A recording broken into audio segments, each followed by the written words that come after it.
Acts 12.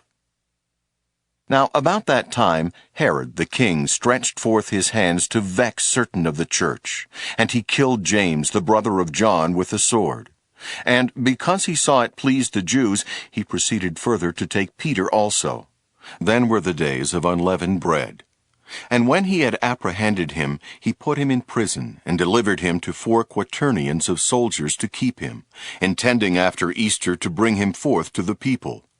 Peter therefore was kept in prison, but prayer was made without ceasing of the church unto God for him.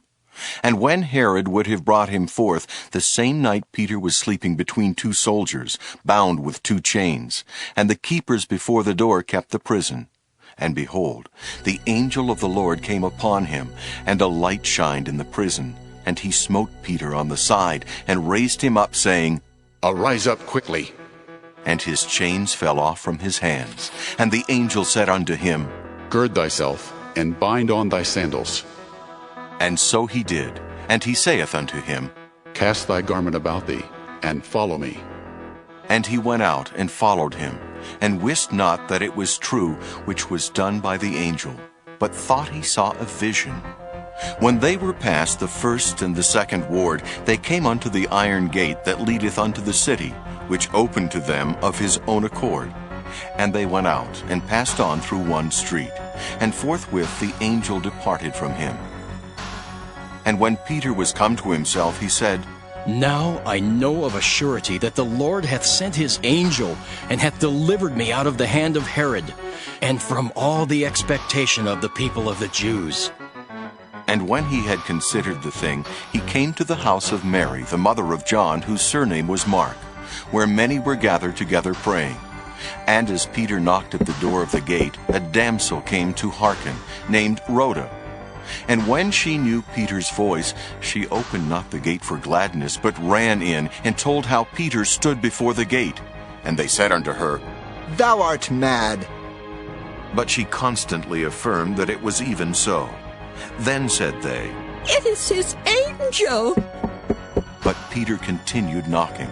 And when they had opened the door and saw him, they were astonished. But he, beckoning unto them with the hand to hold their peace, declared unto them how the Lord had brought him out of the prison. And he said, Go, show these things unto James and to the brethren. And he departed and went into another place. Now as soon as it was day, there was no small stir among the soldiers, what was become of Peter. And when Herod had sought for him, and found him not, he examined the keepers, and commanded that they should be put to death. And he went down from Judea to Caesarea, and there abode. And Herod was highly displeased with them of Tyre and Sidon. But they came with one accord to him, and, having made Blastus, the king's chamberlain their friend, desired peace, because their country was nourished by the king's country. And upon a set day, Herod, arrayed in royal apparel, sat upon his throne, and made an oration unto them. And the people gave a shout, saying, It is the voice of a god, and not of a man. And immediately the angel of the Lord smote him, because he gave not God the glory. And he was eaten of worms, and gave up the ghost. But the word of God grew and multiplied. And Barnabas and Saul returned from Jerusalem when they had fulfilled their ministry, and took with them John, whose surname was Mark.